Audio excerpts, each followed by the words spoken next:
Hi everyone, welcome to my new little vlog. I'm just going to continue on now with me making a jacket for a client of mine, a lovely young lady, and I'm going to design and make a beautiful bespoke jacket.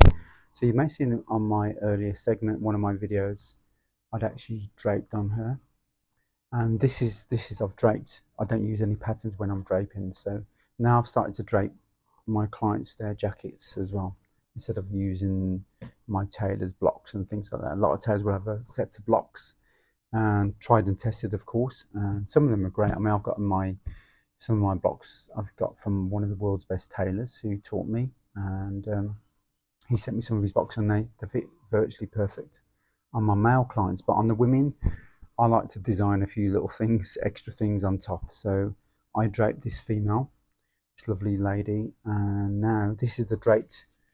You can see this is the finished product of when I've draped it. So this is the front I draped, and this is the back.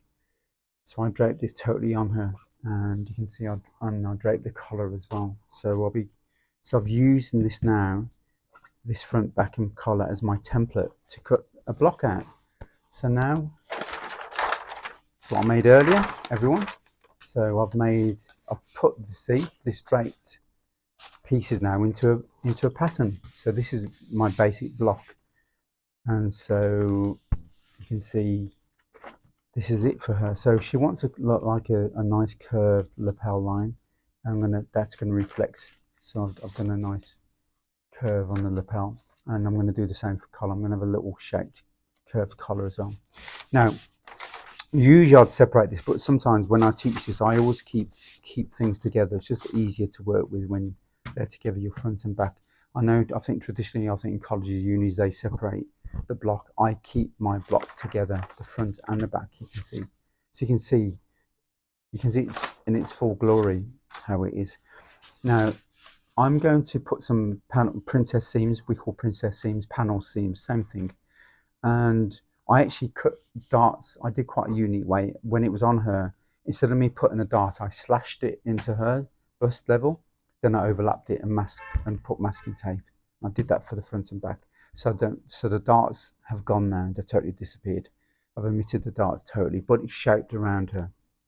So now over her, where her highest point of the apex, which was there, I've created like a princess seam. Now I'm doing two versions for her. One goes straight down, and this reflects on the back, so this goes down. And also, I'm going to do a variation of that. I'm going to curve it, so it's quite an acute curve. So that's curved in. So I'm going to do two variations for her, and it's curved in on the back as well. So because the side panels may have a pink fabric in, I did show you earlier what fabrics I'm going to use, but I'll get the fabrics out for you. But it's beautiful. From Harrison's, a great company, and this is a beautiful pink stripe check. Sorry, it's a pink check. It's a grey and a pink check in it. Beautiful. And she's going to have a waistcoat as well, made from this fabric. Well, not from this fabric. She's going to have a waistcoat made as well, and it's going to reflect, and it's going to go together as a beautiful ensemble. So that's going to be the waistcoat, and that's going to be the jacket. But I decided, as a design feature for these side panels here, I'm going to place the pink. So she'll have pink side panels.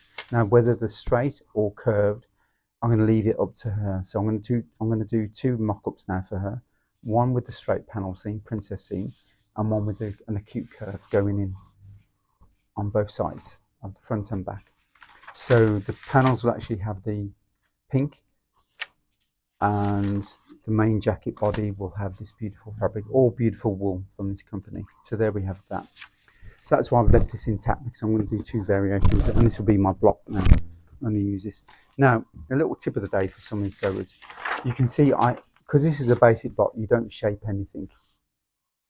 So I always, I keep all my sides in totally straight.